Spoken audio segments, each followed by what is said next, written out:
ఈరోజు ఆంధ్రజ్యోతి ఆసక్తికరంగా చాలా చాలా మంది అధికారుల మీద పడిందండి.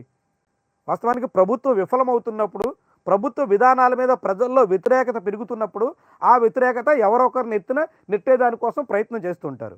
ఒకవైపేమో గత ప్రభుత్వం తాలూకా వైఫల్యాలే దానికి పరిహారమే అంటూ జగన్మోహన్ రెడ్డి మీద కొంత నెట్టేస్తున్నారు.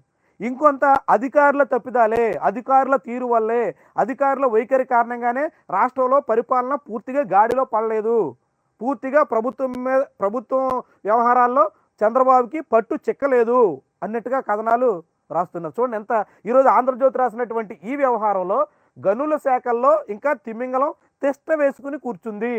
తీవ్ర ఆరోపణలు ఉన్న ఇంకా ఆయన్నే కొనసాగిస్తున్నారు. గనుల శాఖలో ఏపీఎండిసి అప్పుడు ఉన్నటువంటి గనుల వెంకటరెడ్డిని గనుల వెంకటరెడ్డి అని ఆంధ్రజ్యోతి ఈనాడు ప్రస్తావిస్తున్నాయి. వెంకటరెడ్డి ఎండీగా ఉన్నప్పుడు ఎవరైతే చక్రం తిప్పారో అదే అధికారులు ఇప్పటికీ గనుల శాఖలో కీలకంగా క్రియాశీలకంగా మొత్తం కథ నడిపించే స్థాయిలో ఉన్నారు. అలాంటి వ్యక్తికి ఈ తిమ్మింగలం అని చెప్పి ఆంధ్రజ్యోతి రాసినటువంటి ఆ అధికారికి ఇద్దరు మంత్రులు, ప్రస్తుతం రాష్ట్ర ప్రభుత్వంలో ఉన్నటువంటి ఇద్దరు మంత్రులు, సీనియర్ ఎమ్మెల్యేలు అండగా ఉన్నారు. ఆంధ్రజ్యోతి రాసింది. గతంలో 2 సార్లు పైరవీలు ససేమిరా అంటున్న ఇద్దరు అమాత్యులు ఆయన మీద చర్యలు తీసుకోవడానికి కుదరదంటున్నారంట ఇద్దరు మంత్రులు. స్వయంగా ఆంధ్రజ్యోతి రాసింది. తాజాగా సీఎంఓ నుంచి వచ్చిన జాబితాలోనూ ఆయనదే తొలిపేరు.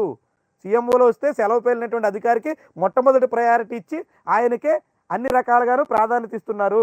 ఇది ఒకటే కాదు, అధికారుల విషయంలో ఇంకా చాలా చాలా వ్యవహారాలని ఈరోజు ఆంధ్రజ్యోతి రాసింది. మరొకటి ఇంకొక అధికారి మీద, జగన్మోహన్ రెడ్డి హయాంలో కీలకంగా వ్యవహరించినటువంటి ఒక సీనియర్ ఐఏఎస్ అధికారి ఒక స్కామ్కు పాల్పడ్డారు. అప్పట్లో వాహన స్కామ్ జరిగింది. ఆ స్కామ్ మీద విజిలెన్స్ దృష్టి పెట్టింది. ఈ స్కామ్లో ఒక రిటైర్డ్ ఐఏఎస్ అధికారి, ఐఏఎస్ అధికారి ఎవరంటే సొంతంగా పార్టీ పెట్టిన ఐఏఎస్ అధికారిని రాసింది, అంటే విజయ్ కుమార్.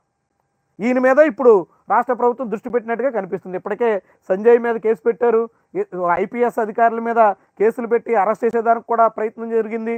ఇప్పుడు రిటైర్డ్ ఐఏఎస్ అధికారి విజయ్ కుమార్ వరకు వచ్చింది. ఇది కూడా ఆంధ్రజ్యోతిలో వచ్చినటువంటి కథనమే. ఇంకొకటి అదే ఆంధ్రజ్యోతిలో వచ్చినటువంటి మరొక అధికారికి సంబంధించినటువంటి కథనం. అంతా నా ఇష్టం అన్నట్టుగా ఒక సీనియర్ ఐఏఎస్ అధికారి వ్యవహరిస్తున్నారు. మంత్రి గింత్రి జాంతా నై, మంత్రిని కూడా లెక్క చేయట్లేదు ఐఏఎస్ అధికారి.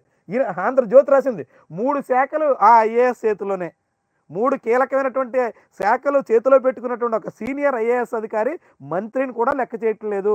మంత్రి కూడా ఆయన పేషీకి వెళ్ళి వివరణ ఇచ్చుకోవాల్సినటువంటి పరిస్థితి వచ్చింది. మంత్రిని అస్సలు లెక్క చేయట్లేదు. కోచింగ్లోని ఇష్టారాజ్యం, ఆదేశించిన జరగని వార్డెన్ బదిలీ, సభకు ఆయన రారు. ఇదంతా బీసీ వెల్ఫేర్ సంబంధించినటువంటి సెక్రటరీకి సంబంధించిన వ్యవహారంగా కనిపిస్తుంది. పోలా భాస్కర్ తీరు గురించే ఇదంతా రాశారా అనేటువంటి అనుమానం వస్తుంది. అంటే బీసీ వెల్ఫేర్ మంత్రి సంబంధించి డిఎస్సి కోచింగ్కి అన్ని సంక్షేమ శాఖల నుంచి నిధులు క్రోడీకరించి హడావిడిగా కోచింగ్ సంస్థలకు అధికారి మంజూరు చేశారు.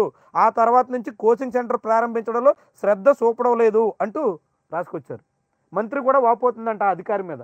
సో ఎంత ఎలా ఉందో ఇందాక మనం ఆంధ్రజ్యోతి ఫస్ట్ పేజీలో గనుల శాఖలో ఒక అధికారికి 2 మంత్రులు అండగా ఉండి కాపాడుతున్నారు అని ఆంధ్రజ్యోతి రాసింది. మరొకటి బీసీ వెల్ఫేర్ సంబంధించినటువంటిది అన్నట్టుగా ఇందులో ఇండికేషన్ కనిపిస్తుంది. మరి ఏ అధికారి అయినప్పటికీ ఇంకొక అధికారి మంత్రిని కూడా లెక్క చేయట్లేదు అని రాసింది ఆంధ్రజ్యోతి. అదే సమయంలో మరొక మంత్రికి కూడా అవినీతి అధికారికే మళ్ళీ ఛాన్స్ ఇస్తున్నారు. ఇది వ్యవసాయ శాఖలో. ఒకటి మైనింగ్, రెండోదేమో బీసీ వెల్ఫేర్, ఇప్పుడు మైనింగ్ శాఖ. ఇక్కడ ఈ అధికారి కూడా అవినీతి అధికారికే మళ్ళీ ఛాన్స్ ఇస్తున్నారు. గనుల శాఖలో తిమింగలం తిష్ట వేసుకుని కూర్చుంది, అక్కడ మంత్రులు కాపాడుతున్నారని రాసి ఇక్కడ మళ్ళీ ఇంకొక అధికారికి ముడుపులు పైరవీలతో వ్యవసాయ యాంత్రీకరణ విభాగంలో తిరిగి పోస్టింగ్ సంపాదించారు. ఏం జరుగుతుంది అసలు రాష్ట్ర ప్రభుత్వంలో?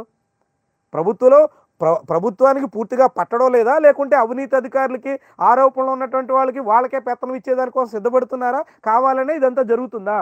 అనేక రకాల సందేహాలు వస్తున్నాయి. ఎవరైతే వైఎస్ జగన్మోహన్ రెడ్డి హయాంలో చక్రం తిప్పి అన్ని రకాలుగానే వ్యవహారాలు చక్కబెట్టారో మళ్ళీ వాళ్ళకే పెత్తనం ఇస్తున్నారు అంటూ ఆంధ్రజ్యోతి ఈవేళ ఏకంగా ఈ 5 అధికారులకు సంబంధించినటువంటి కథనాలు ఇచ్చింది. 5 శాఖల వ్యవహారాలు. ఏం జరుగుతుంది అసలు ఈ రీతిలో?